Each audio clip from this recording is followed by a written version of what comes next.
Degenerate Life podcast. Damn, that was annoying. Yeah, there's too many punches. It's like I thought about that. What do you have like the wow? We're gonna get more. Yeah. This is our 7th episode. Let's do some prank calls. Oh man, prank anchor stuff. Yeah. I love doing prank calls with just like those soundboards, like Yeah. Terminator 2 and all that shit. Yeah. Well, I pressed record, so I guess we're rolling. Hey, here we go. Cool, sitting with Brian Sutherland. Fuck yeah, dude. Fuck yeah, dude. Hello, everyone. It's been a while since I've even seen you. It has been a year or two. At least. Yeah. Yeah. So you're doing a bunch of clown college stuff? I can officially say that I've gone to clown college. I mean, that's where we have to start. Yes. I'm a physical theater teacher, but my main interest is clown and buffoonery. So Buffoonery. yeah, I teach people how to fail for a living. I'm a professional idiot, is what I say. That's great. Well, you're going to get along on this podcast. Hanging out with you guys. Because that's all this is. It's weird. I just kind of like, I'll stay up late and I'll try to think of games that would just terrify me. Like I blindfold students and have them walk across mousetraps.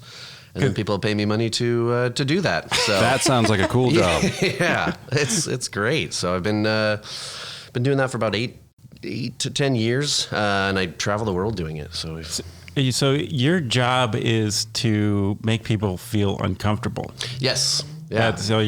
I try to get people to embrace failure, because once you realize how amazing, once you can be okay, I say playing in the shit, everything else is up from there. So you learn how to take all the stupid mistakes we make every day and learn to love them. Yeah, the mistakes are a part of the success. Yeah. And it's proven throughout time, It's like it's just part of the grinding wheel. Well, and I always say this to people and it kind of blows their mind, but the science behind laughter and comedy is failure. There's nothing we've ever laughed at that doesn't have to do with failure. Yeah. So we're basically just laughing at people who are doing things that doesn't fit within society's norms. Yeah, just like it has to be somewhat relatable. Yeah. But also it has to be out there and in the ether somehow. Yeah. Yeah. That's last night I was teaching in Seattle, and I do this game called Greatest Song in the World, and it's this band that's, it's like an international singing competition with 3 groups. And the first group runs in and they've spent so much time being excited with their wardrobe and their glitter and everything that they actually forget to write a song. So they come in and they're celebrating, they're like, oh yeah. And then they sit there and they're like, oh shit. Okay. And right when they're about to start, I stop them again. Right when they're about to start, I stop them again until they actually are just human beings sitting there suffering.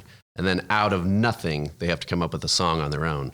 Whoa. So yeah, and so last night these guys ended up singing this song about loving titties, and it was the funniest thing in the world. But they were harmonizing and dancing and ripping their shirts off, and out of this failure, and you could see that they were just suffering and shaking. They created the song together, and it was better than they could have ever done. Takes a certain type of person to be like an actor, be on stage and be vulnerable to like fail, like you said, like be in that weird spot, especially with improv comedy. Totally. Actually, right before I was here, I was watching a TJ Miller improv comedy set. Where, he did some specific thing where they flew him out, and they basically bring you out on stage to like a full house, and then they project some audience, it's like a suggestion or like a word or like a scenario, and he just has to riff off of that. Yeah, and he just killed it. And I can't imagine it takes a specific type of person to be able to do that. I've thought about doing that. I'm going to try to start kind of hosting more comedy shows like that in Portland. You should. But I've seen that same set, and he's flawless. And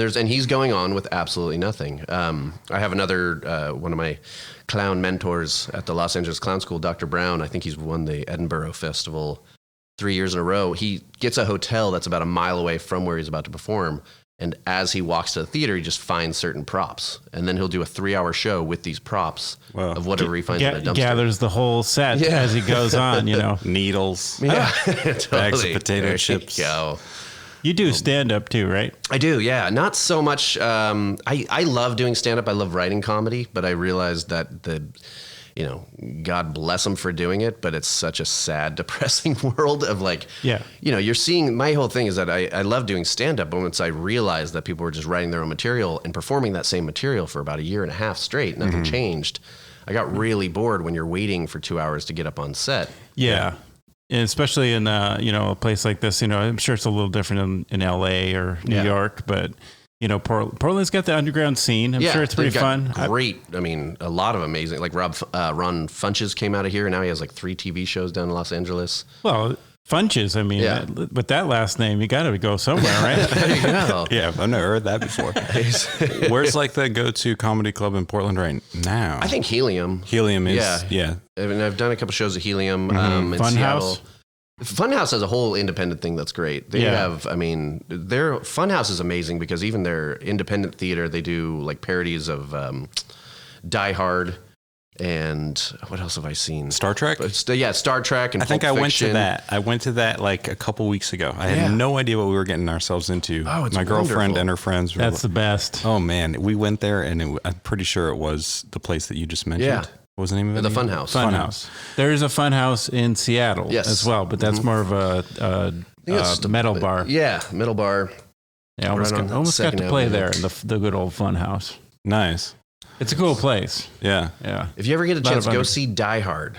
It's Die Hard awesome. the musical. At the Funhouse? So yeah, at the Funhouse. It's Die Hard the musical. You know, but Portland loves to kind of do these, you know, 70s, 80s remakes musicals like Karate Kid. One of the best ones I ever saw was Three Amigos, the musical. Oh, that's fucking badass. You know, that sounds good. They switch up the genders, and it's just, you get some brilliant theater actors going around town. I almost don't want to put it out there because it may affect how we can go to this show, but B-movie bingo is the shit. Have you ever done that? Mm-hmm. I love that. When I first moved here and I found that, I was like, this is so good. And I told all my friends, I was like, every like first Tuesday in Portland, we got to go to the Hollywood Theater. And it is just an experience. I'm working with these guys right now. We just released a first film, but it's a remake of Brain That Wouldn't Die. Oh, okay. And I don't know that movie. It's, probably 1940s, something like that. But a lot of these scripts, you can reuse them for free. So the copyright is run out. What is that, 30 years or 25 years or something like that? So they basically did a shot-for-shot remake of Brain That Wouldn't Die, and it's nice because you already have the audience built in. So that's awesome. You can change it too.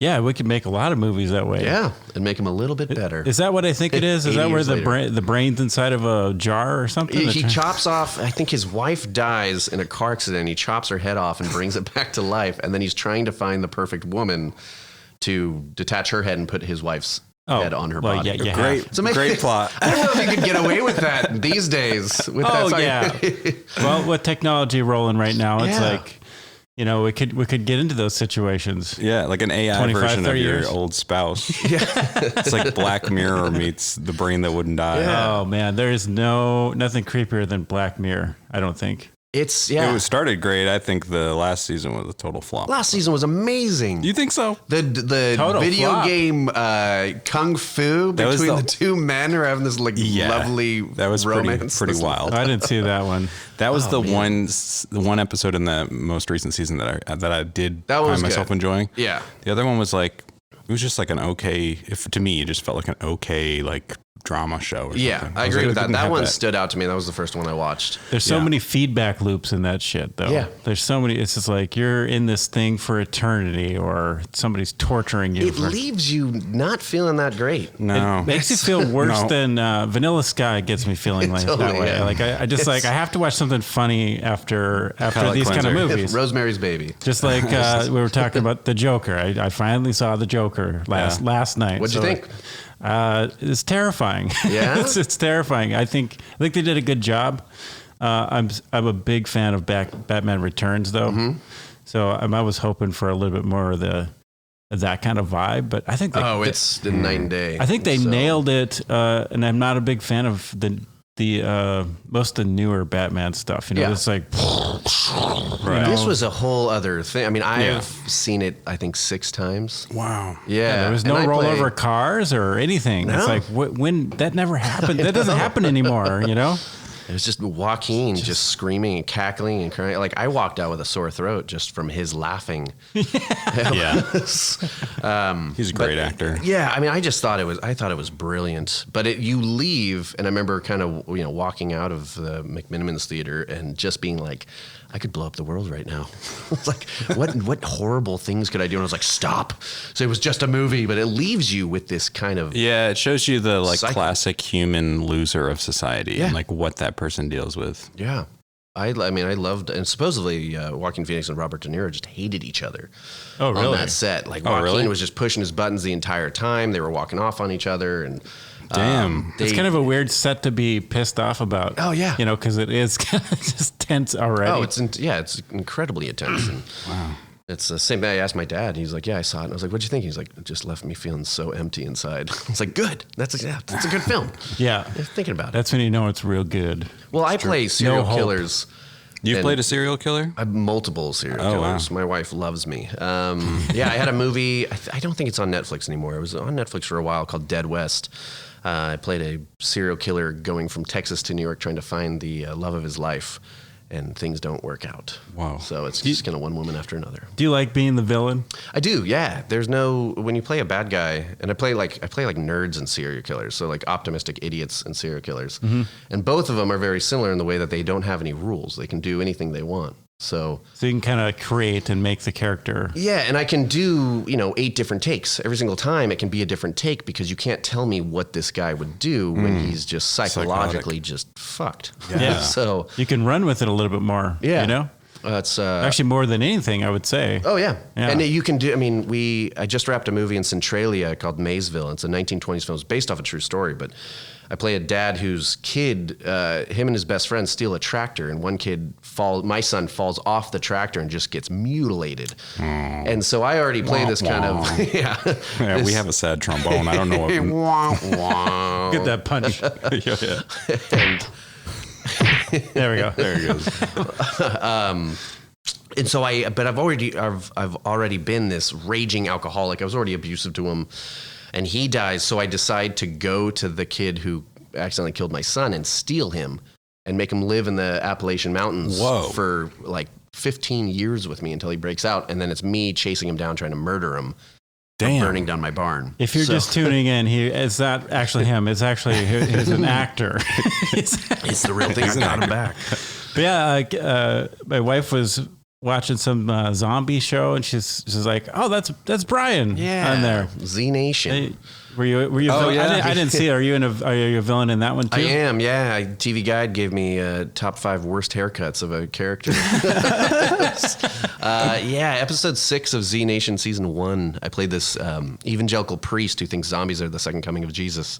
Sure. And she said something about a priest. It was great. I had 100 zombies behind me, and I killed the main character. It was kind of their first kind of you jerk going off Game of Thrones kind of side. Let's see. You've been in like Graham, and you've been in Graham and Hot Bikini Beans. Hot Bikini Beans. That's where I met you. Have you talked about Hot Bikini Beans on the show?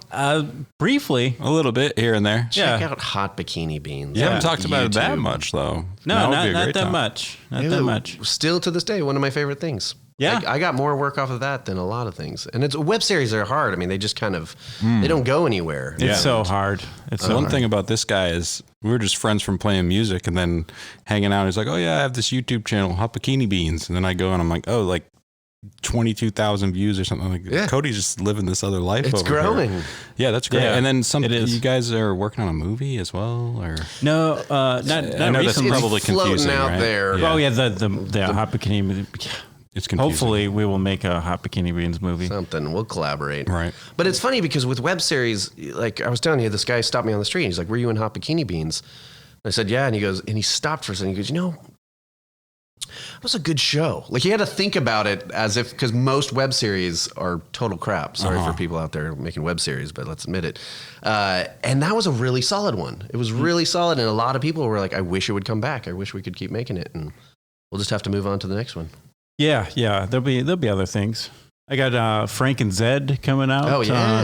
Yeah, I'm excited. I bought my tickets. Is that the Portland International Film Festival? Yeah, yeah. That's going to be fun. We watched the trailer the other night, and my girlfriend works with animation, so we sat and really watched the trailer, and we're like, this looks great. Yeah, because she still works at Leica. No, not anymore. She works for a little animation studio called Shadow Machine. Okay. And right now they're being hired by Netflix to make Pinocchio. I don't even have to hide that anymore because it's public knowledge. Guillermo, right? Yeah. That's awesome. Yeah. Wow. I can't talk about it too much, but the inside scoop is that it's looking great and everything's flowing like really well. That's cool. Yeah. I'm excited. Isn't that what they always say? Yeah, everything's flowing. Truly, it's not. What's nice is that we do have this great puppetry world that's in Portland. It's the perfect town for that. Yeah, it's the perfect town for that. It used to not be that way. No. Like she and her friends have been working with animation for a really long time, especially stop motion. And I mean, she interned in LA at Henson Studios, like I think 10 years ago or something. Yeah. And a lot of the work that she found and her friends found was down there. And then you'd come up here and she's like, there was Leica and like a couple gigs, but now it seems like there's like at least like 3 studios that are just always giving these people work. And that's awesome. That's awesome. Rad because I know they did Dark Crystal and then a lot of that team is also working on some film in Oregon that has like the Key and Peele guys. Yep. And I don't know, I just kind of eavesdropped on it. But yeah, I can't remember the name of that. That might be classified. Yeah. But yeah, no. In the vault. It's nice to know that that's just one beautiful thing about Portland is just the hub of artists and creatives. Well, and abstract creatives too. Yeah. I mean, that's the thing. Weirdo shit. There's a lot of acting teachers that are phenomenal around town, but they're all doing the same thing. It's all script analysis and sit in a chair and run scenes. And I took a clown class in college and I was like, I've never done anything that's as crazy as this shit. And it's weird and it's abstract, but I found myself crying and sobbing and laughing hysterically, but it's more of this like internal laughter that we can share together instead of like trying to be funny. You must have really liked the Joker because of the clown element too. There was, I mean, it's a different beast, but definitely, I mean, the thing that I hate the most is, especially in America, we have this like killer clown. Everybody's scared of clowns. Sure. And people have no idea, because I'm not like the type of clown that puts on makeup. Sometimes I'll play with noses and masks, but it's more about play around, play in the mud. Well, it's compared to improv, clown breaks that fourth wall. We work off the audience. So when I'm doing one-man shows or I'm performing live, I will find the person that looks like they fucking hate me the most in the audience. The guy that's sleeping. And then I'll just jump on his chest and hump his face and like go from there. And I'll be like, you're going to love it. You're going to love this show. So it's working off of, the thing that scares you the most. One of the finals. Well, that's scary in itself, man. Yeah. Totally. So clowns are that's the art of the clown, to fuck with people. Well, that's more buffoonery. Buffoonery is a very interesting thing. Clowns always want to be loved. They don't want to be laughed at. So, but they're also always finding the simplest task the most difficult. That's kind of where the failure comes. I think that's sweeping or walking. If there was a drug to describe that, it would be 2CE. You ever try that? Yeah, we've all tried all these weird fucking drugs that are just like letters and numbers. Sometimes I run into people that have the good old 2CE. You don't want to know me. A long list of those that I've done, but that's a chaotic, crazy one where you think you're a fucking clown and the world is a fucking roller coaster ride. You're in an amusement park. Yeah, not the first 2 hours though. What happens in the first 2 hours? Well, I like to call it from a moth to a butterfly. You feel like a fucking moth. You're like, you don't know if you want to sit down or stand up or run around the block, which I have done before. But it gets really scary and you can't think and you feel disgusting. That sounds wonderful. And you're like, why the fuck would I do this? And then it gets more intense and you think you're going to fucking die. And then you're a clown. And then you turn into a clown and you're good. It just goes boom. And it's just like, it's everything switches over. Oh, that's right. That's right. I understand. I know why I took this. I know why I'm here. And then you start fucking with the environment and you end up underneath a bridge throwing rocks in the fucking river. Sucking dicks. And you're sucking. My mouth still tastes like that dick taste. Teach me your ways. The dick taste won't go away. But yeah, you're just like doing all this crazy shit and jumping on trampolines in someone's yard. And, it's always like, nobody ever got hurt, but we could have got hurt pretty bad. We started this tractor one time, tripping our balls off. And it was like, we jumped from the trampoline onto the tractor and there was a house party and it started. I mean, this thing fucking had the keys in it. And we were like, this is the best thing ever. Let's get out of here before someone gets mad. Before somebody does it first. It was like a redneck cowboy party, you know, like, or like, it was a 2CE party, you know? No. We you know how those are. We didn't know anybody there. It was like the jocks and the fucking, you know, just the standard people plus the hick people, which have guns. Yeah. So they don't like people that are tripping and stealing tractors, stuff like that. So we went to this party and it's like, okay, we're gonna go outside, and then that led to the next thing, which led to us like driving this tractor around in the backyard, and then the party started coming outside, and then they're like, look, somebody's on that tractor. So we just booked it through this field, got in the car, and started driving all over. Man, wow. 2CE. Making me feel like I haven't lived. It's the best thing to do if you live out in the country, or if you live like in a wide open space.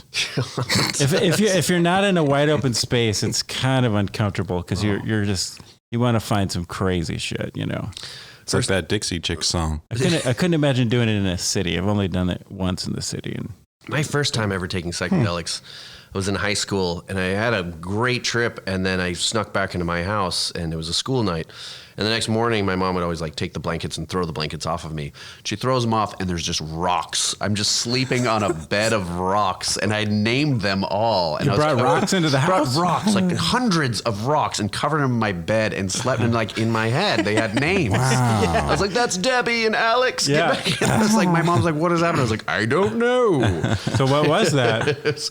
What was that, acid or mushrooms? Do you remember what the rocks were important to you? Like why you did that? Or was that not? Yeah, they still are. I still have one on my shelf from that day. Okay. I just remember like towards the end of the night, I just started finding these rocks that were calling to me and then putting them in my pockets. But I think I must have had just like cargo pants on by the time I got to my Jinko jeans. Yeah, my Jinkos were used for a reason. Jinkos finally have a use. You have rock friends. It just turns out you have to be a rock hunter and you have to take mushrooms. Yeah. Yep. Take some psychedelics. So those things will bring you into nature. Yeah. Did you attach yourself to rocks and trees and all strange. the good stuff? Yeah, I've been there. So was that a heroic dose, or was that a small dose that you thought? I was 15. Probably. Yeah. So I had never done anything like that. But I'd say it was heroic for that time. I mean, that first time. Oh, that's heroic at 15. I was popping my cherry. I mean, that was my psychedelic cherry was popped. With friends or by yourself? Or? We were with a group of people. Yeah. It was fantastic. I mean, those were the days. You try to always relive them.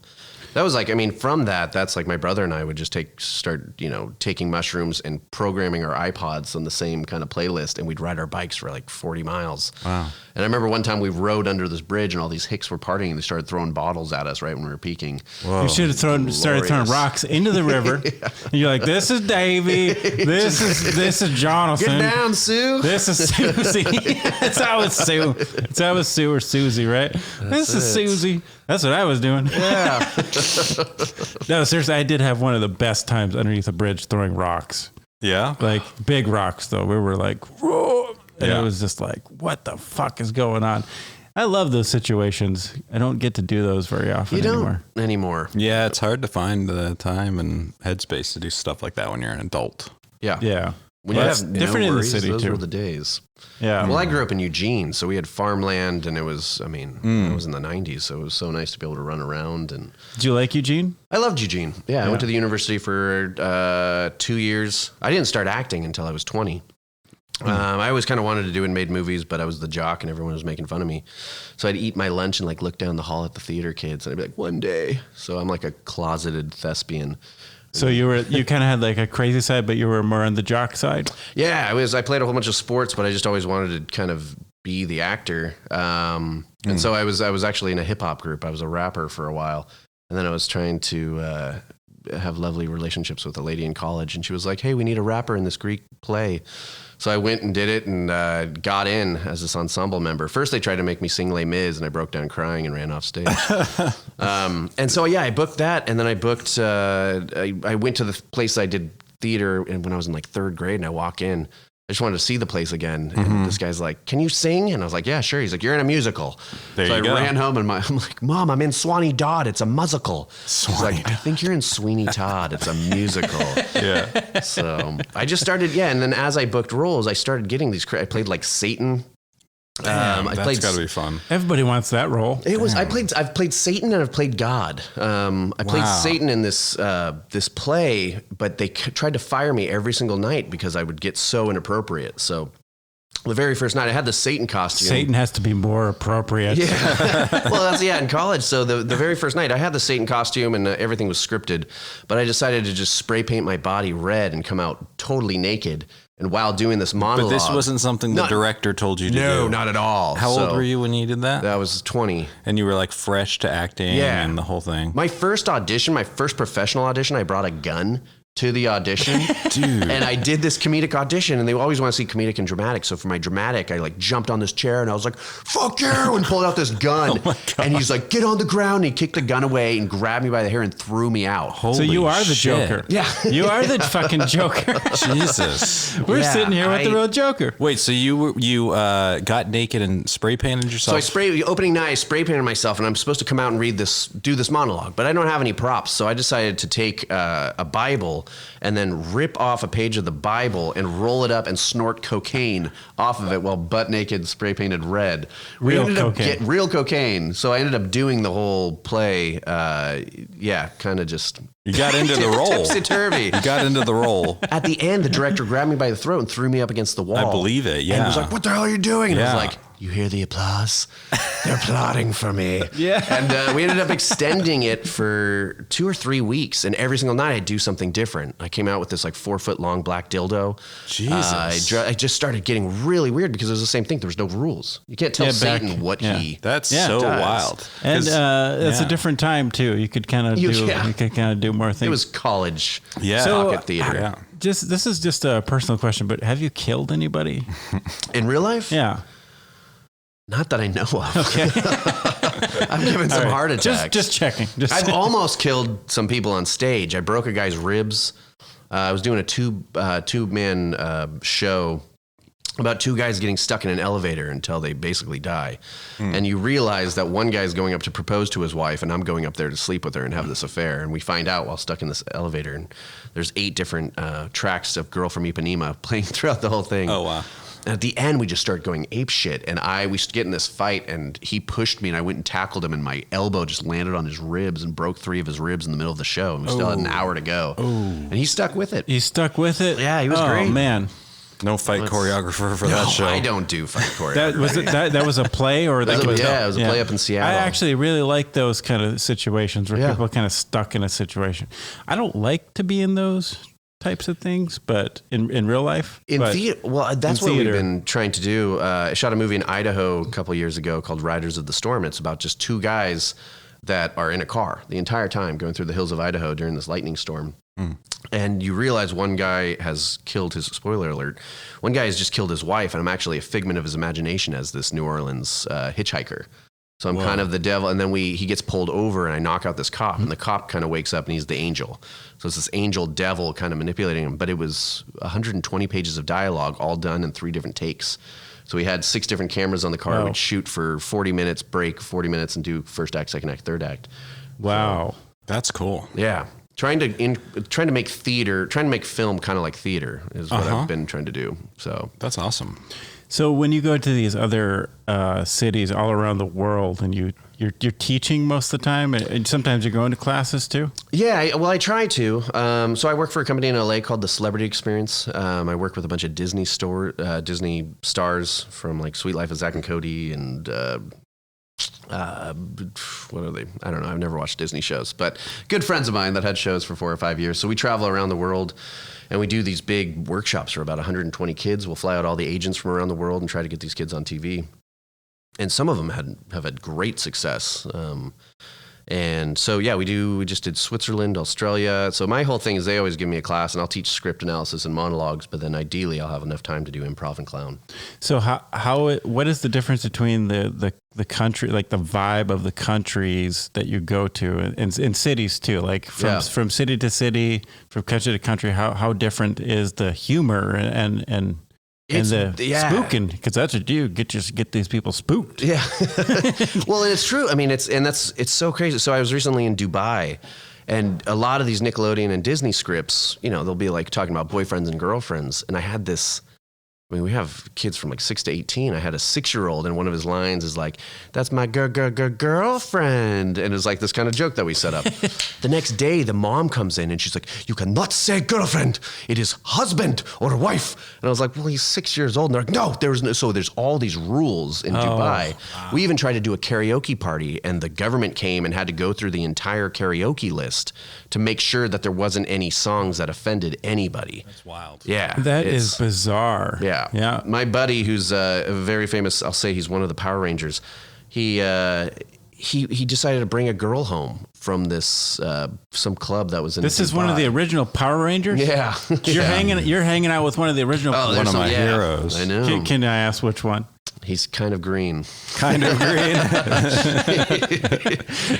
He's kind of a green Power Ranger. I've never been a fan of that show, but I know people that. You didn't watch that as a kid? I never watched that. I was a Ninja Turtles. I thought we all were watching that. I never watched. A lot of people thought the main bad woman or whatever the villain was my mom. Really? Some rumor got out when I was in elementary school. That's your mom. I was like, it's all dubbed and. I watched that religiously, man. Yeah, I was.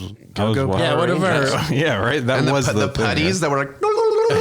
Yeah, that shit's weird. Shit. I tried to watch it recently. I was like, I just got to check this out. Yeah, you can't watch it now without reference. Like as a 30-year-old, it's so bizarre. It's like this weird.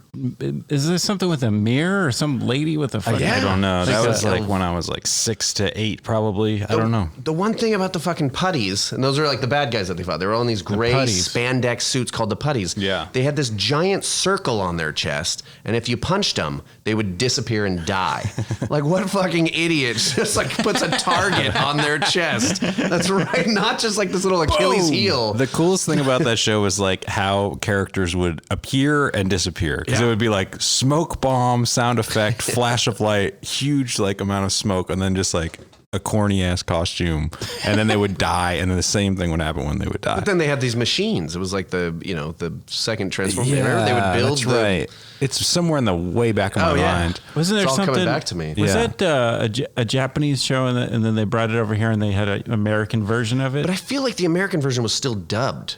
Like there was still it this might have been disconnect. But you can't see them talking, right? No, like they're in their masks. Yeah, they're faceless. I think like the villain was dubbed. It was, and they're still doing like there's so many spin-offs of Power Rangers. I've met like 3 of them, but I'm good friends with 2 of them. Nice. They have some and one of the stories. originals. So you know more than one of the Power Rangers. I know more than one Power Ranger. But the originals. Yeah. What the fuck? Yeah. It's weird.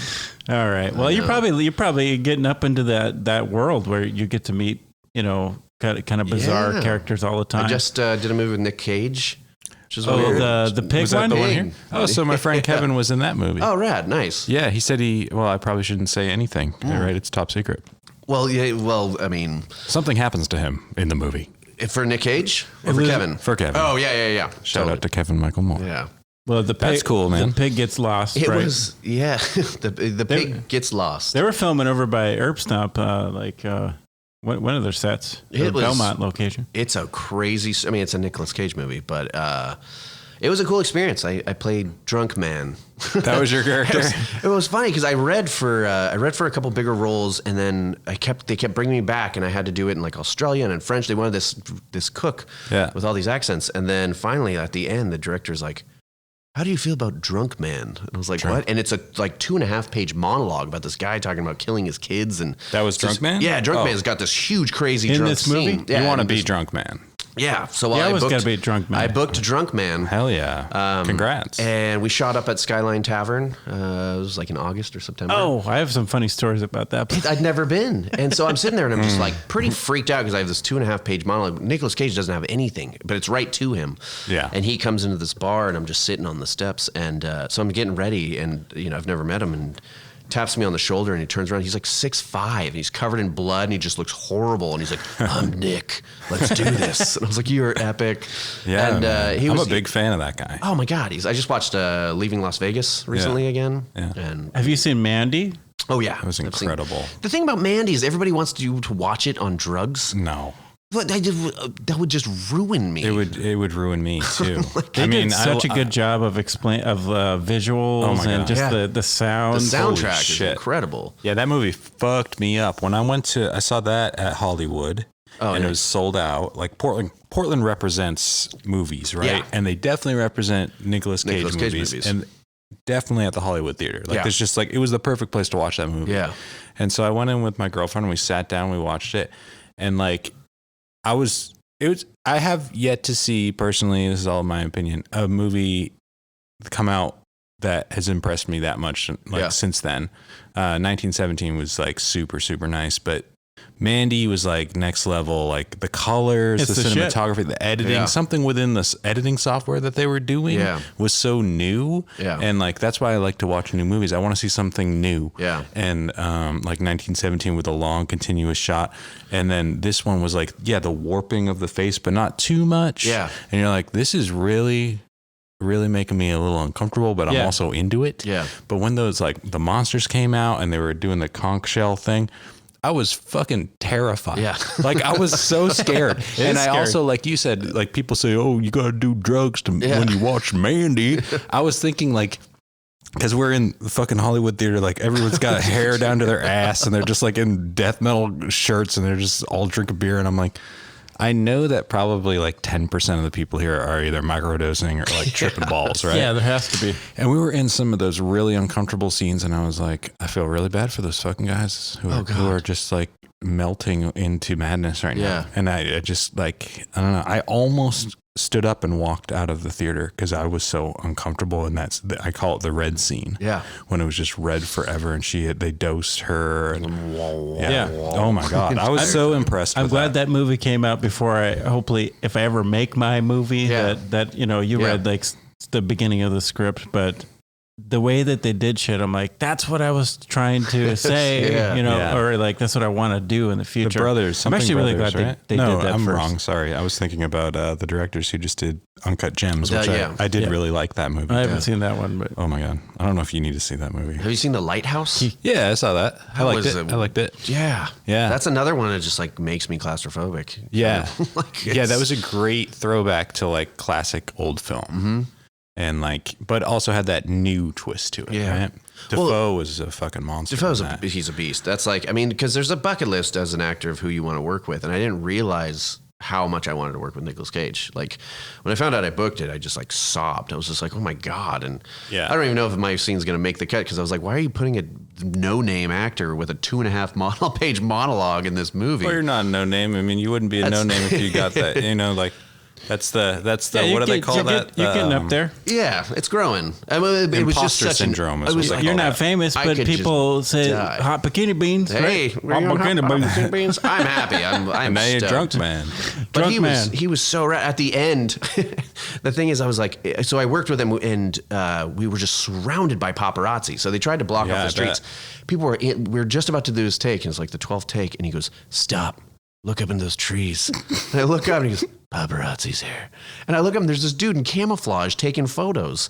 So they have to get him down, and then parents are parking their car and letting their kids run out and yell Nicolas Cage lines. This is at the Skyline Tavern? At the Skyline Tavern, right on that big hill. Jesus. That's it. So another day in the life of Nicolas Cage. I ended up doing like 28 takes because it's just me. He says, he goes, "Leave" to me. Right, but he's in the composition of the shot together. We're all in it, but but it's all my dialogue. So they had me do it over and over and over again. I was like, "Did we get it?" And he's like, "Yeah, we finally got it." But wow, I had to smoke like probably 3 packs of cigarettes. Nope, they don't do prop cigarettes. It was prop cigarettes, but it smells like skunk. Can I just ask a silly question? Like, what's the deal with a prop cigarette? How does that work? I don't know it's some kind of herbs. They're not bad. So you smoke, you inhale, and like, it's like Mullen probably. Yeah, but it smells like shit. Like no one wanted to be around me. Mullen, spearmint, and but we have a bunch of those. I was just curious. Deer tongue. Deer tongue, deer antlers. That's what it is. That would give you a boner. Ground up deer antlers. Deer antlers, Natural boner. Yeah, He was so cool because after he was in character the entire time, and then when we wrapped, he was like, "Oh man, you're the only one in this movie crazier than me." And I was like, "Thank you." He was like, "So you live in LA?" And I go, "I teach clown." He goes, "What?" And I go, "I'm a clown teacher." And he's like, that's how it went down, huh? Yeah, I was just like, I just fucked it up. There we go. And I just walked away. I was like, the last things I said to Nicolas Cage was, "I teach clown." Well, maybe you'll meet him again 10 years from now in another movie. He's just going to imitate me. "You teach clown." I guess his next movie is he's playing himself, or he's playing a version or something where he's like playing off of himself. Oh my God. He's done some funny fucking movies. Yeah, I love it. I love what it. a career. So Jeff Goldblum's next, right? Jeff Goldblum would be Is he on your fun. list? Like, well, William Dafoe. Like, William Dafoe would be amazing. Monster. Yeah, And, he's awesome. You know, I'm just obsessed with the weirdos. You know? Yeah. Like, I like the Joaquin Phoenixes and the William Dafoes. And Sure. That's and the roles that I get to play are always just the most abstract. I'm so fortunate because, I mean, people just reach out to me and they're like, "Hey, we need somebody who's like batshit crazy. You want to do this role?" And I'm like, "Yes, that's me." That's awesome. I have to get this story out of the way because the Skyline tap. For one thing, that's bizarre that there was like dude in the army suit fucking taking pictures out there. But you were there with Nick Cage. I was there. Let's have you guys both guess, and everybody that's listening, guess who this is. You could turn it off for a second and put a comment down there. Shania Who Twain. I drove from the airport to the Skyline Tower. Are they an artist? They are an artist, yeah. Musician? Yes. Guy from Fishbone? Yeah, because I told you the fucking story. You told me this story 2 years ago. No, I was just guessing, man. That was a You good didn't even let him guess. guess. The girl from Primus. I don't know. How do you Guy play from Bad Brains? How the fuck do you play a game with this guy? Yeah, he knows it all. The dude from Fishbone. So what happened? Yeah, it was like the Angelo guy. So my friend of mine did that movie. What is it? Everyday Sunshine. Mm-hmm. It's a documentary about Fishbone. And I didn't know too much about them. I was like back in the day, I listened to them and I knew about them. And our friend told us to go pick Angelo up at the airport because they were going to do a showing at the Skyline Tavern. Nice. So we're sitting there at the airport and he's calling. Do you know that guy? Yeah. I mean, I know Fishbone. He's nuts. This guy's crazy. We are sitting there, phone calls coming in. "Where are you at? Where you at, motherfuckers? Where the fuck are you at?" And we already went around the fucking thing. Like we're in the cell phone area, And we're going around and we go around again. He's like, "I'm right here. I'm like, "Are you sure you're at the right airport?" By the way, the only reason we had to pick him up in the first place is because he missed his first flight. Okay. That's why this situation happened. Yeah. So we roll in and we actually accidentally take the there's a return flight, departures and arrivals. And we went on the departures part, and there he was. Yeah. And I'm not shitting you. This guy fucking had a boom box and those three sticks. It's like Gravity sticks. It's like my God, juggling. are you serious? Yeah. Gravity. Had those. Wow. What year And was a this? little tiny backpack, like a little thing. This is about 4 years ago. Wow, he's still got gravity sticks. Yeah, it's just holding That's on impressive. And we're supposed to take him to to the his tween years. we're trying to take him to the Skyline Tavern for a screening of the movie that was already out. Yeah. So it's more of like a Q&A thing. And he gets the boom box is like on. I can't explain this because it's like a backpack, but it was for his front. It was like a fanny pack, but it was bigger. Yeah. Custom made. That's what it was, and the boombox sat on top of that. Wow. He's got his sticks, gets in the van. He's like, "This is a fucking kick-ass van," and it was just like this shitty fucking van. Regular van. It wasn't even a shitty van. It was just a regular ass van. Yeah. We're driving, and I was gonna put on the music. Oh, don't worry about that. He's got the boombox. He got the boombox going. He's like, "You want to hear some shit? I got some shit. What's this? Was this bit from Iceland, bitch?" And he's got this like that old gangster attitude. It was like punch, I bet every day of his life is like this with every person he meets. Yeah. I look back, I'm driving, and I look back and he's like, yeah. You hear that? The bitch is from Iceland. What a character. He's like, nobody ever heard this shit. This is brand new. We just recorded this like 4 days ago. So we're driving. Then we go across the St. John's Bridge. And he's like, "Oh shit, what are you taking me?" I'm like, "Look! Oh, that looks like devil eyes up there because the blinking lights up there." Yeah. And he's like, "The devil eyes." I'm like, "Yeah, dude." I just turned around and I was like, "Dude, I'm sorry, but you actually died in that plane crash, and you're in the spot now. You're in the bad spot."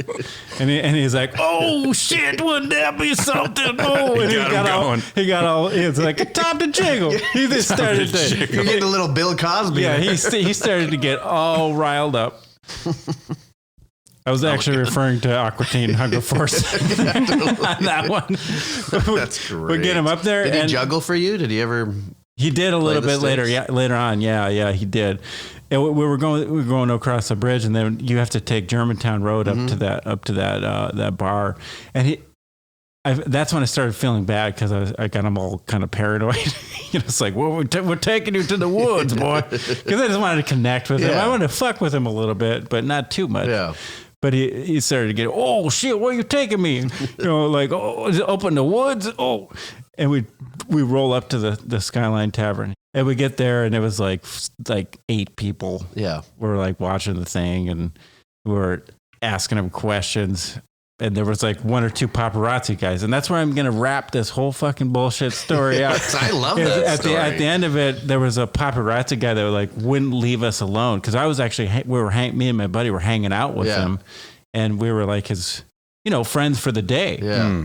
And there was like a guy like just creeping, just being a fucking weirdo, like about the whole probably situation. The same guy who was in the tree at the Skyline. Yeah, it probably was. Just it's the like, Skyline. This guy just like the Skyline pop. Well, that's why I love those artists that have been around for so long that they're so strange and don't really give a shit. Like one of my first shows I ever did, I did stand up opening up for Flavor Flav. Oh yeah, that's a trip. And he's just this like burnt raisin that's just like this such a weird dude. Like I was like, you look so unhealthy. You look beyond. You're so unhealthy that you're starting to get healthy. Yeah, I hear that about like Snoop Dogg. Like he sleeps in his van thing or whatever. I feel like Snoop Dogg's got it together. Right? He does have it together, but he sleeps like past. Everybody on set has to wait for him. Oh, right. Everybody's getting too stoned. I just worked with Snoop 3 months ago. We did a commercial for Half-Life 3. Yeah, there you go. He can just do whatever. Oh, Dio Jizzle, I'll just be hanging out, playing my video games. I got this call that's like, hey, will you hop on a plane and go up to Seattle or Bellingham and or Bellevue. There we go. The Bellevue one, Bellevue, and work for Valve for the kind of a Half-Life. It's not like Half-Life 3 is coming out because people lose their shit, but it's like those things when you play video games and it's like fatality, and you get this special guest to come in, and Snoop Dogg, I guess I didn't even know was supposed to do it, and he that's the thing. He's like, you kill somebody, he's like Snoop diddly doo, whatever it is. But I'm a big fan of that guy too, man. The only thing I want to do now is have somebody make a Mortal Kombat 2 game with Snoop Dogg in there. That would be perfect. Snoop Dogg. But the story, we were talking about Hot Ones. Yeah. Earlier, and Will Ferrell says that the only reason he was drinking when he was doing that running naked down the street is because Snoop Dogg was just playing video games and smoking weed. It took him so long. And Rachel just worked with him down in LA, and it's like, we love him and we love Snoop Dogg, but he takes 20 hours. Is it something to do with how stoned he is? I don't know. I think he just likes to sleep. I think he rolls up, rolling his own pace. Yeah, he rolls up with a bus, and he just. And it's part of the deal. Like, I guess that's in the contract. That's got to be tricky. Like, when you're such a high-end celebrity, like, you just are the top dog, that, like, the production kind of has to bend around that person and their tempo. Yeah. Because he's being paid whatever to do whatever. Yeah. He can be inserted into any situation and just let's Snoop Dogg. That's funny, like he's got a good energy though. Like I'll watch him, and he did that Martha Stewart collaboration cooking show, and they just seem like they're having the best time. Dude, he went through the ringer. Like his friends were selling crack, and that's what got him into. He wanted to make weed the shit.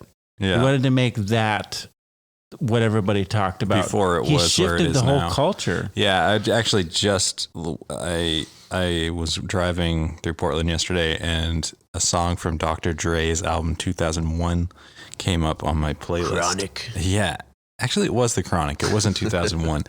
And that's like both of them are good. Such a good fucking record. Yeah. And like I remember being really young and finding the Dr. Dre 2001 album, putting it on, and like I was telling my girlfriend when we were driving, I was like, this album's so good. And she was just like kind of bobbing her head, and I was like, I used to be so fucking scared when I listened to this album because it's so violent. And like when you're a kid and you're like I'm from Maine, like northern Maine, and I'm listening with like my little those cheap fucking headphones, and I was just like transported to this world of like violence, and there's like gunshots making the beat, and it's just like talking about all this crazy shit. Anyways, and the production value of that album and Dr. Dre's production is just insane. But yeah, he's just been in the game for so long. One of the first albums I ever bought was Sublime, like the very first Sublime album that had like the mature rating on it. Is that 40 ounces? Yeah, I think so. I wasn't even like a Sublime. It was like I bought it just to kind of fit in, but everybody it had that bought mature, that. Sure. Everybody bought that, and it had that mature rating. And I just remember like hiding in my bathroom at my parents' house and listening to it. And every time it said like mushroom tip, like turning it down, and be like, oh, God. I did that for so long, dude. It's funny when you get those when you're young and you get your hands on a parental advisory CD and you just like get in the corner. And I had this like secret tape of it was like Adam Sandler. Yeah. And it was like that. And then Lunch Lady Land. The other side, I didn't realize what it was, but it was Weezer. Oh, yeah. So I had like sat in the closet and listened to Weezer because I thought it was bad because it was part of hash that pipe tape that was mixed. I was like, nope, can't have anybody find this. Yeah, once I learned what a hash pipe was, I was like, oh, God, my mom's going to kill me. I just saw them play with the Pixies this last year. I was there. Oh, yeah, dude. we went to that show together. Cody was like, hey, do you want to go see Weezer? And I was like, maybe. And then he was weird. Like, and then I looked it up and I was like, oh, the Pixies are opening for Weezer? Yes, I want to go to the Pixies show. It was a weird one. It was like, it's like, I don't know. It was weird. Yeah, he's like the Weezer. It's the rock star. Was a little weird. A little bit the too. Pixies, man. That was a fucking big show for me. I didn't ever think I would see that band. That's rad. And it was like all these Beaverton moms there. It was odd. I was getting I had like a Larry David like situation going on because I was just sitting in the audience like so stoked to see the Pixies paying like for $15 beer. Yeah. And then like I hear everyone around me having the same exact fucking conversation. I'm like, who's the opening band? I think they're called the Pixies. Oh yeah, they did the song in Fight Club. Oh, and I'm just like, I said that about 15 times. That was me saying that. Who are these guys? Who is that? Weezer had a whole other stuff. Yeah, the Pixies like rock just like they would like in the 80s or 90s. Yeah. Like no thrills, just come out and jam and then thank you, good night. And then the Weezer came out, and I'm not knocking this, but it's not particularly my thing, but like curtain fell, huge sets, like full theater production, and like getting on a little boat and pushing them around the stadium, the Weezer thing when he was out there, big the boat. videos on him zooming in, just the big production values. Yeah, I've never really seen a show like that. I haven't either. Like not that I've kind seen of Ween, and Ween gets a little theatrical. Yeah, but that was Keen gets like out of control. I saw Keen. Like I mean, I used to work at the Paramount when I first moved to Seattle. Once I went, University of Oregon kicked me out. I never told you that story. Oh damn! So after the whole Devil play, sure, they didn't kick me out, but the main like head of the department was like, I don't think you're going to get what you want out of this school, so you should go up to Cornish in Seattle. And it was like a private acting school. I went up there and moved everything and then dropped out after like 3 days. Okay. Because that school was bullshit too. It was just like, my parents put me here. And it was like $26,000 a year. And then I got just drunk and walked around the street and then sat down on a curb and I looked behind me and it was like this acting school. It was like $100 a month and it was the greatest school I've ever found in my life. Oh, really? And then I was there for like 7 years. The universe. So that inspired you to be a teacher about this stuff now. Oh, totally. I mean, that's the thing is that I keep my classes really cheap. Because I couldn't afford it. So I was like the janitor, cleaning toilets, doing whatever I can, but just shooting hoops every day, just trying to train to be the best. Yep. Grind.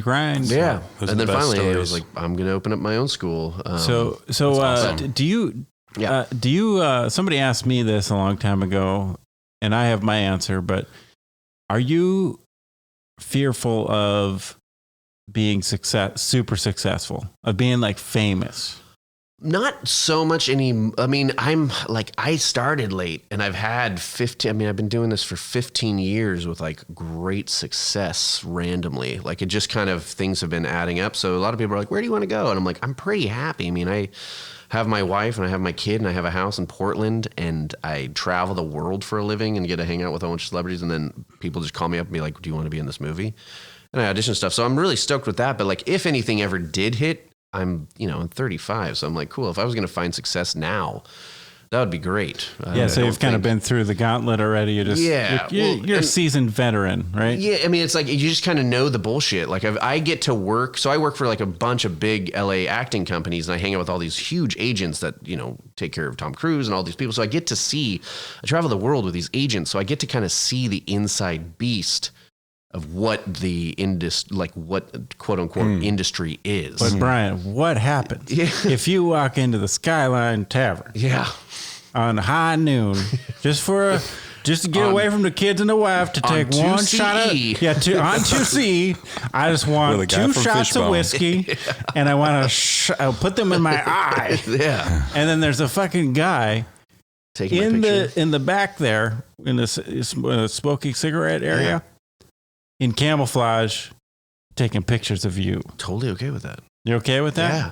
I like how his camouflage does not help his cause at all in a dark because room. he always gets caught. Always. This Skyline Tavern, whoever you are. What do you mean fear of being famous though? Like what are you trying to get at? Well, it goes both ways with like successful. Nobody's ever asked me if. Well, I guess people have asked me if I want to be famous or like how would you take that? But being successful is another thing. Yeah. Are you afraid of being successful? When I was asked that question, my first company was blowing up and I had to answer, I'm terrified. Yeah. But I was also on mushrooms when I was asked that question. And it was like orders were coming in. Boop, boop, boop. Yeah. And I was trying to handle all of it. And it's success is scary. Yeah, totally. It is scary in the weirdest way. But most people chip away at trying to be successful. That's what they want to do. Yeah, almost everybody wants that. There's a difference between like having a business that's successful though, right? And you can kind of hide behind it, and then being an actor with a camera on you and your face exposed. That's why I don't want to be famous to where... I remember thinking about that when I was super young and I was like full of where is my life going? I was like, will I be an actor? And then I thought like, oh, I wouldn't be able to go down to the cafe without being recognized. Yeah. Am I cool with that? Well, and it's weird because it's funny. Like I said, I travel with these people that are actually really famous and they had these TV shows for 5-6 years. And then it's me. So it's like 5 people who have had these TV shows and then this like random dude from Portland. Was that uncomfortable? So I get a little bit of that taste. Yeah. So when we're in Australia, there's 120 kids plus their parents. So you're staying in a hotel with about 500 people that are all taking these acting classes. And you get done teaching a 10-hour day, and then it's just autographs and pictures and interviews. And so I do a bunch of that where I, you're there. I show up with this celebrity quote, it's called the celebrity experience, and those guys are celebrities. And I've done some stuff, but wouldn't like a lot of the celebrities like have been in the scenario that you're in? Oh, now? Well, they all started super young. So a lot of these kids, now they're like 25. They had these TV shows when they were like 14, a lot 15. Didn't like Harrison Ford, didn't he come? Oh yeah, he came way later. Yeah, and a lot of people start late. Are you hanging out with Harrison Ford? Not yet. Okay, but have you seen Call of the Wild? No, I have not. Greatest. Did he do okay in that? Because that didn't, last Indiana Jones didn't really do it for me. Dude, go see Call of the Wild. Just keep watching The Fugitive over and over, and you'll be fine. It's one of the greatest movies. I gotta calm down. Tell me what to do, Jake, because I can't handle life. So, It's classic. The thing, just getting back to like the whole famous thing, is that the Disney kids that I hang out with, a lot of them are doing well, but I know so many Disney stars that have just gone way off the deep end. And, you know, the amount that have committed suicide or have drug addictions, like that shit would fuck you up if you're 15 and you're thrown into the limelight. Yeah. Yeah, I guess it's different because you're also it sounds like you're hanging around with like young, famous stars. Yeah. In LA. Yeah. So Have it's you like met Macaulay Culkin yet? No, not yet. But he's doing American Horror Story. Oh, is he doing a new thing? He's coming back. So he's like the hometown of North Dakota. Oh, is he from North Dakota? His grandma lived in New England, North Dakota. So he would come into town with a limousine. New England, North Dakota. New England, yeah. New England is the name of the town? New England, yeah. Are you serious? Yeah, New England, North Dakota? There's 100 New Englands in the United States of America. Well, I'm from the actual New England. Oh, you are? Yeah. Oh, okay. Maine. I thought it was Bangor, Maine. Well, yeah, but the whole cluster of states is called New England because England came and claimed There's it. a lot of New England. There's probably a lot of New Irish too. Why were they just called New England, South Dakota? What? Yeah. Anyways, I'm sorry. Anyway, okay, continue. I was like, where's North Dakota? Where's that? It's north of South Dakota. That's the easiest answer in the world. Where's South Dakota? you know, a lot of people don't know where those states are, and there is a town called New England, North Dakota. But his grandma lived there, and he would come into town and roll around in the big limousine and rent out the whole, come to Dickinson and rent out a whole hotel. Set booby traps all over for the burglars. Yeah, we were like kids. This dude, I play hockey with his cousins with him, so it was always get to hang out with Macaulay Culkin and all that stuff. But I guess there's a picture of him in a really small town called Amadon, and it's kind of like a place where you go when you're done hunting. It's just way out in the sticks, you know. But there are no sticks because there's no trees out there. Yeah. There's pictures of Macaulay Culkin just like fucked up. Really? Like, and stories of like cocaine, and when he was famous, he just brought in all this crazy shit into this small town. Amadon is like maybe 20 people. This is post Home Alone, right? Yeah. He made it famous, got big, and just like did the good son. And then have this pictures is between of Home Alone 1 and 2. This weird bar you can go to. You can order a big old steak. And there's pictures of Macaulay Culkin. That's cool. Everywhere in this weird He seems town. like quite an anomaly. Like now he's doing really good. Yeah, he's totally bounced back. But he was doing pretty bad for a while, right? Supposedly. I don't know if that was tabloid shit. I just saw a photo of him and he looked like an old Leonard Skinner fucking member. Who I think there's a period where he probably looked bad, but man, he moved to Like, Paris. He lived in he went to, I believe he lived in Paris for a while. I read this interview and he's like, after fucking things went crazy, he's like, nobody gives a shit who I am here. Yeah, and good for him. Like you don't have to do what. Like, you don't have to just keep making movies. Like, you don't have to follow the game. He did really good in Party Monster, I think. You see that one? I don't know if I ever saw that one. That's good. Seth Green. Party Monster is a fucking ripper. Yeah. It's about that guy that went to jail. He basically blew up the ketamine scene in New York City. So, and that guy actually just got out of jail a couple of years ago. He went to jail for years and years. Like one of those, like the movie Get Blow. him on the show. Like the movie Blow, you know. Yeah, he's probably available. But he made drag dancing and all that stuff along with the ketamine. He threw that all into a big old pile of shit to where he like actually just killed 2 or 3 people.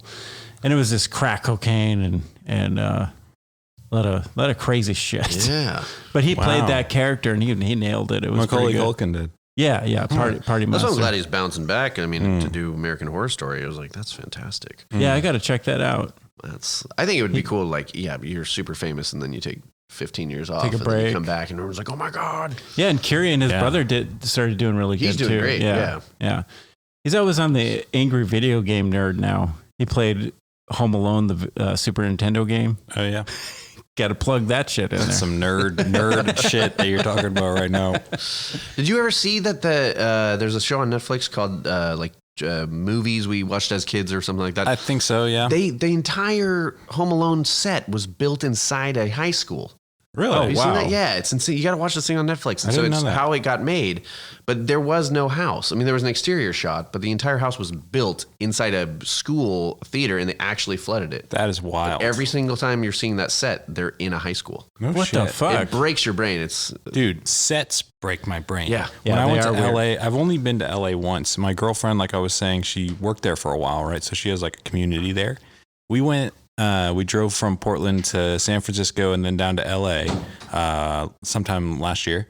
And since she has friends in the film business, we went to Warner Brothers Studios. Nice. We went to Family Feud. Yes.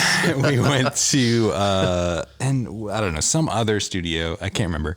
But there was one morning we were at our Airbnb and I smoked a little weed before starting the day. Yeah. And I don't need much, right? And we're driving in the car, and I'm going to go see Warner Brothers Studios for the first time because her friend works there, and we're going to get the backstage tour or whatever. And I'm like a little too high, like, and just confused and just feeling like, I don't know, like a little sick or something. Yeah. But we get there, and I get like a smoothie, and I'm starting to feel better. And she sees her friend, and they're catching up.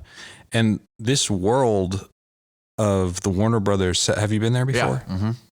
Like, I've never been to anything like that before. Yeah. So I'm walking, and they work there all the time. Like, this is just normal to see fake town. Yeah. And fake walls. Yeah. And the detail was so amazing. Like the bubble gum that is fake on the sidewalk that's worn away from a sneaker walking on it for 2 years is like all right there. Fake. Yeah. And I'm just like, is this real? Where the fuck am I? And we just kept walking, and I was kind of behind them. Is that as where they they're show the catching up. clock to like Back to the Future? Yes. Is that one? Yeah, totally. And we walked by multiple things. We saw the full Gilmore Girls town. We saw the Jurassic Park swamp where the dinosaur was out. Yeah. And she's The like, Western, did they flood it? Did you ever see that? I think so. Like Yeah. a fake flood that goes through. Yeah, we did the whole walk, and I just couldn't tell what was real and what was not. And I was just, especially since I was a little stoned, I was just like in a different bubble. I felt like I was in the Truman Show or something. I was just like, what is real and what's not? And then you like open the door to these like houses, and there's, you know, they're like studio things, like cameras and set up and shit. And it was just kind of, it was really, really cool, but it was also just like a bizarre experience. Yeah. Like I would think that it was a regular town, and then we would take a right, and I would see it was just like a Hollywood flat. Yeah. And I come from the theater world, working with theater for like 4 or 5 years. So I'm like kind of used to that, but I was just like, the detail was insane. It's one of my favorite things. When I shot Grimm, it was about 5 blocks from my house. So I just hopped on my longboard when we got the call time and skated down, was shooting right off of Clinton Street, like Clinton and 12th. Dude, that was my house. Yeah. That was across the street from my house. But we were paid. Oh, really? We were paid for that. You go up the steps, it's kind of like up. Yeah, that was Carl's house. Really? Okay, Your I think house that was was in my Grimm? episode. That was Carl's house. The guy that I want to. So you've talked about 5 times on this that I want to podcast. make crazy. revenge on With the clowns. That's yeah. where I died in that house. That's insane. Small world. What's so weird? So I hadn't. So I show up to set, and it's this massive set, so you don't know what's real and what's not. Yeah. And and everything's blocked off with screeners, so they kind of lead you in, and you do a rehearsal, and It's I come so in. cool. And that shit looked so crazy. There was like, the walls were spray painted, and there's all these book stuff. And so we filmed for about a week there. And then I leave, and I think I left my earphones on set. So I go back in, and they're taking it down, and I almost have a panic attack because I'd been in this character, I'd been in this world, and I realized everything is fake. And Carl's house started to show, where I'm like, I realized I thought this was like a 4-bedroom house. It's like a 2-bed, small, way smaller than I thought. And all these walls were all fake walls. They started taking it down, and then the color of the walls was different. I love that. It's so cool. It's such a trip. Were you the guy that had to close the door like 400 times? Possibly. Like 'Cause in it the was show, like or in just the- me being autistic? No, it was in the show. No. There was at least 3 hours where it was just a guy at the door slamming the door. That was it. Like that was his character. Or he just had to shut it. Maybe they cut that one. It was Weird. like 2 days they were there, weren't they? We shot 2 days there, and then we shot at this like bank, and but it was right there. I mean, there was a scene where we shut that door and we run down and we hop in this like Lamborghini and drive off. We were like robbing this bank. Yeah. And what's funny is, speaking about sets, we're filming downtown, like a kind of Chinatown area, and we're in this jewelry shop. Yeah. And I realized that we have to come in with this jewelry shop, and we have these AK-47s, and they let us fire them, and they have these like, it's like paintballs. Jesus Christ. Yeah, they're like these little paintball things, and so we just blow the shit out of this jewelry store. God. And as we're getting ready, I turn around and this little old lady comes up and she's like, "How much is that watch?" And one of the PAs comes out. He's like, "Man, this isn't an actual jewelry shop. Like they took this abandoned place." You should have sold it to her. She got in. She got through. She got through everybody and was like looking, and everyone just trying to buy extra. a watch. That's hilarious. And because Grimm actually shoots out on the streets of Portland. Yeah. And I'm sure a lot of places in LA, New York City, they shoot on the street, but mostly from what I can tell is it's within like Warner Brothers Studios or something like that. In LA, right? in LA.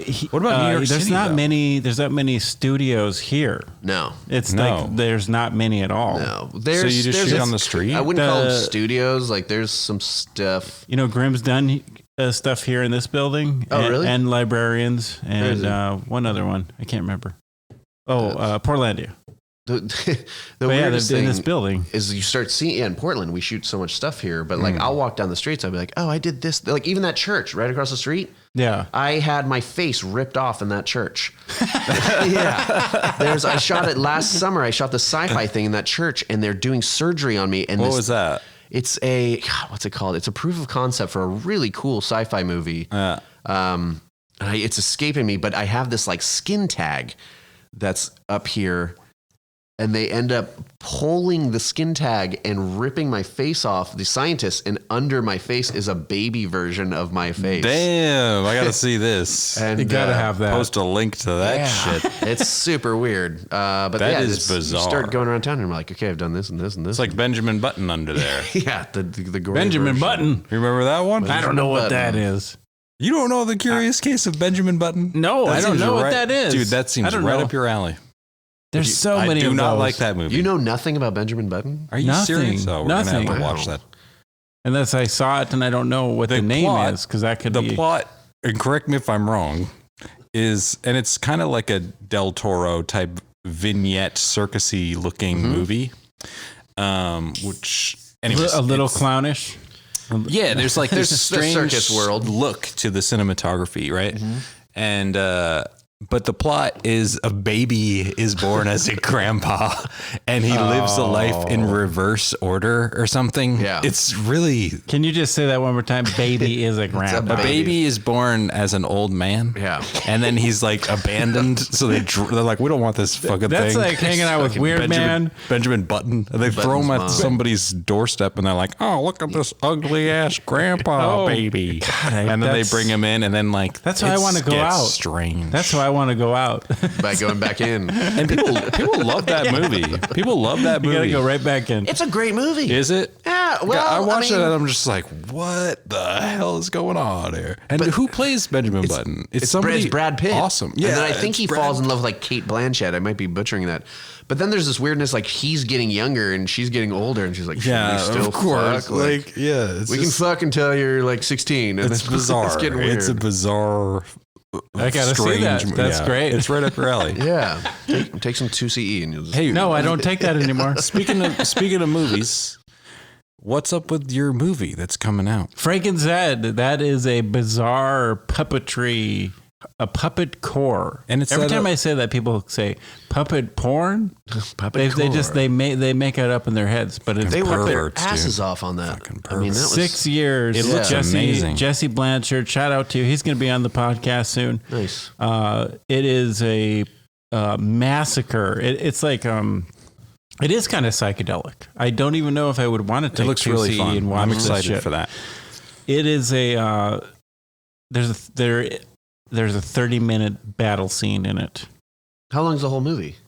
It's about an hour and a half. Wow. It's a full feature. It's a That's full. amazing. It's a full feature. It's the Jesus. first full feature puppet movie since The Dark Crystal in Portland. Wow. No stop motion. It's all real Yeah. time. And Jesse took 6 years to make this fucking thing. And the scapes, the castle itself is at least 4 by 4 feet. He made every single. How big are those puppets? The puppets are actually kind of like hand puppets, like regular size puppets. Okay, yeah, because they looked kind of big. But some of the stuff, I've been in his studio so many times. Somebody's Is that my gargle? I think I got Somebody's a gargle gurgling I'm going to the I was so doctor. into your story. I was I'm like, going to the doctor on Thursday. ventriloquist gargling. If I don't here. make it There's out, like an alien hatchling going on. That's in the why I said background. I'll be here for a little bit, but not too long. Who knows? But your role in the movie was producing, or I helped produce the end of it. I was the guy that came in at the end and said, "Hey, you need some help with this, and this," and I'm helping out with promotion. That's awesome. And yeah, it looks awesome. some funding. But dude, the castle itself in real life is insane. There are so many like gargoyles and all kinds of these fucking things. It's so detailed. It's if somebody took 6 years to make a movie, basically by themselves. Well, that's I've heard so many stories. I remember I was at one of the cons, like Emerald City Comic Con. I was promoting some movie, and they were there. And I remember seeing like their Kickstarter list and trying to do it, and they had like a teaser of the first 30 seconds, and I was like, out of everything at that con, everybody was like, "What is this? This looks amazing." Yeah, it's gonna do good. And there's some bigger things than we'll see what this film festival brings on. But we're going on the challenge. More stuff coming. There's more stuff coming. There's always more stuff coming. I can't say them. I'm in that spot. I'm finally in that spot where I can't say anything. It's in the vault. Yeah. When is it playing? It's the 8th at the Cinema 21. Cinema 21, Right. yes. Northwest Portland. It's a good theater. That's going to be good. That's good. 500 seats there, so go out and get them now. That's the theater that, it's going to sell out quick. It's almost done. It's probably gone. By the time I say that. That's the theater that plays The Room once a month. And which is strangely, they play The Room. Yeah. Oh, they don't just play the movie, but the dude what's his name? Tommy, what's up? That guy. He shows What's up. up? He shows up for Q&A. Don't do it He shows up for Q&A all the time. Yeah. And apparently, okay, so He shows up in Portland. he goes to the theater and he does Q&A. And my friend man. Matt was obsessed with that movie and obsessed with that guy. And he said he went and he met him. And Matt was wearing a belt with I don't know why Matt had a belt. Oh, no. I'm sorry. The guy, what's his name? Tommy was Tommy was wearing a belt with a bunch of bullets on it. Oh, and Matt was like, "Man, it's so good to meet you." And he did the first thing he said was, "What? I like your belt. Like, what's up with your belt?" Yeah. And he just said, "It makes my ass look sexy." to a dude. I've never watched that movie in full, just YouTube clips. Oh, I can't need watch to go. it. I don't know if I've ever seen it in full. I mean, it seems painful. I tried so hard because I love the cuts. Yeah. I love the funny football throwing on the everything roof. about it. Just the story behind it. The guy wrote a memoir about it, or a book. It's strange. Not the main guy, but one of the actors. Yeah. Did you ever see The Disaster Artist, James Franco's version? Yeah. Did a great job. Yeah. I did not see that. I got to see that though. But apparently there's some scene in that movie where a spoon You're comes tearing out. me apart, Lisa. Yeah. Do you know there's some spoon scene? Do you know about this? I don't know the There's spoon some scene. epic spoon scene, and what happens at Cinema 21? They throw the spoons. Everyone brings spoons, Really? and they just start throwing it at the screen. And when it's happening, it's just madness. I don't get it. I don't know if we have the technology to do this, but can you get something on the YouTube? Up on the thing. Maybe in post production. God What do you damn want to? What do you want to throw in here? Okay. Let's just do this. We're gonna play. What is that bullshit? I don't know, man. We're not in your brain. You're trying to get us to pull up. I'm stuck in my own brain. We can't do your thinking for you. What is that thing inside? What is that bullshit? You're tearing me apart, Lisa. The techno version. Here it is right now. You are tearing me apart, Lisa. You are tearing me apart, Lisa. You are tearing me apart, Lisa. Me apart. Me apart. You are tearing me apart, Lisa. You are tearing me apart, Lisa.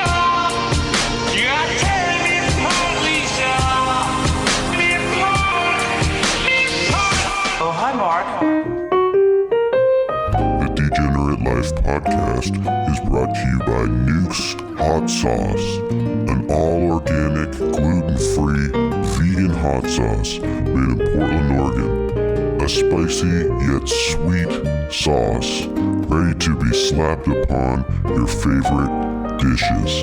Give it a shot. Available on etsy.com/shop/nukeshotsauce. Enter code Degenerate for 20% off your first bottle of sauce. Okay, we're back in on this. Hopefully that Great song. That's fucking bullshit. That is gorgeous. It should win a Grammy. Tearing me apart, Lisa. Special stuff. Yeah. That's good stuff. So I think I need to communicate with you, Brian, about getting clowns into that van. Yeah, we can do that. Can you do that? You can get as many clowns as you want in a car. And my second question black is, hole. do you know mimes? I know a mime. I am Dan Griffiths out of the San Francisco Clown Laboratory is an amazing mime. I know. Clown Lab. Clown Lab. That's what he did. I think it's Clown Lab. Check it out. Go study with Dan if you're listening to this in San Francisco. Clown Lab. But I have never done mime. But that's on the list. That's on a list for you to do? For me to do. I like to, I mean, my whole thing is being a teacher is I'm always trying to be a student. So I'm always trying to find the strangest, weirdest classes that I can possibly do. Possibly in June, I'm going to go to Maine. There's a giant barn that's on about 50 acres. That's considered probably one of the most famous schools in the country, at least for right now. In a barn. It's in a huge barn. I think it's called the Red Barn. And it's in Maine, and you go there and you live on the property for a week. And they have teachers from around the world. So Itor is a famous clown. He works with a group out of London called Spy Monkey. He's teaching a workshop for 3 weeks. I love the clown world. It's amazing. I love that it. Maine gets brought up all the time. I'm from Maine. Maine has been almost in every single one of them. I'm going to go live in Maine for a week in June. Hell yeah, man. I've never been. Oh, it's beautiful. And June is the time to go. Yeah. Not now. Blizzard Central. No, I grew you up don't there. I've probably been... There's 2 famous barns that I know of. There's one. It's amazing. The Big Chicken Barn is fucking amazing. The Big Chicken? Dude, every time I go home, I go to the Big Chicken Barn. So you go there frequently?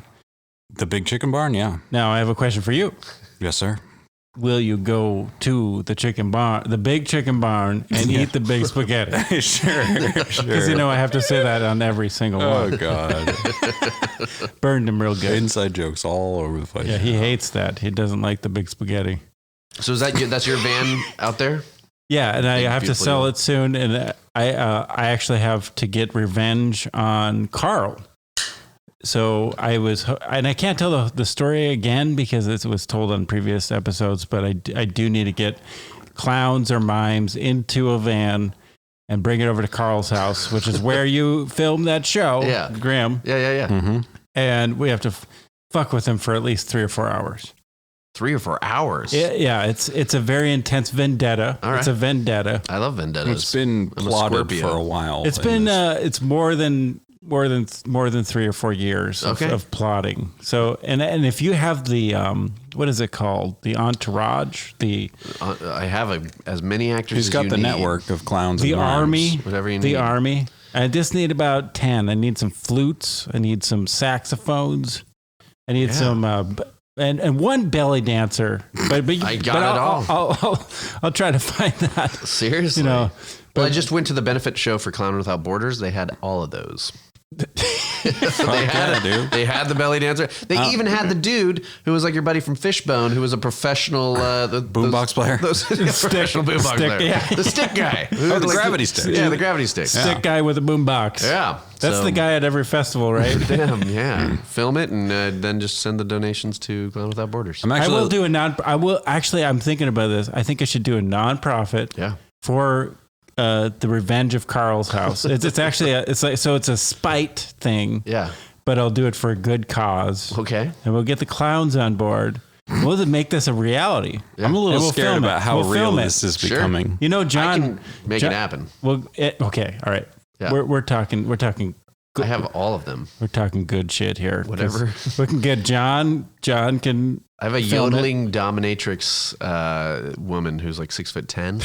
Oh my God. I have twin dwarfs, wolf children. Jeez, what do you have in your cards? That's all it is. That's it? They're all in my shed. How many What more do you need, Cody? Yeah.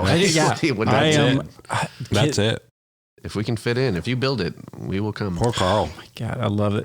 Carl doesn't know what's coming. I hope Carl still owns that house and he still lives. If we show up, traumatize some family. I might have to check. If he's like, I might have to knock on the door and make sure Carl is still there. Carl and the Jerks. Yeah. I'll go knock on his door. I live right next to him. Shitty fucking. Wait, you live over in that neighborhood? I'm right there. I'm on like 38th. Oh, wow. Yeah. I just skateboard right down and knock on Carl's door and tell me what he looks like. You know, fuck Carl up. And that's got that, the telephone booth right there. Right. It's a masonry spot, right? Yeah. Yeah. Mason. What is that? Masonry building. And then there's a telephone booth in Carl's yard. Yeah. And then it's a really strange place for a house. Yeah. That's crazy. You know him. Yeah. He called the cops on us like over 100 times. And that's why we're going after him?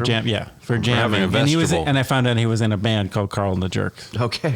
And if you want to hear the backstory to this, just listen to previous episodes. I love talking about it. I'm sorry, everybody. There's like a 15-minute moment where Cody talks about this master plan. It's either that or big spaghetti. Him. I mean, it's okay at this point. It just doesn't matter. But if we can get this done, if we can actually execute I feel like you're documenting a crime right now. Is it a crime to harass to do nonprofit clown revenge? Clown revenge. Nonprofit clown spite. We're not going to go. We're not going to hurt anybody. Nobody's going to get hurt. Yeah. No. I love it. We're driving around a 1972 Volkswagen van. Nobody's gonna get hurt. We're gonna go live when this happens. We're gonna go live. We're gonna film it. We're gonna do all the good stuff. I'm stoked. I'm actually something for the future. Tell me what you need. I know all the freaks. Hell yeah. I'm in. What's that? Something's gurgling again. There's no video to this podcast. Is that what's going on here? You couldn't see what's happening right now. There's alien hatchling coming out of Cody. Bullshit. Who cares? I mean, come on. It's okay. Yeah.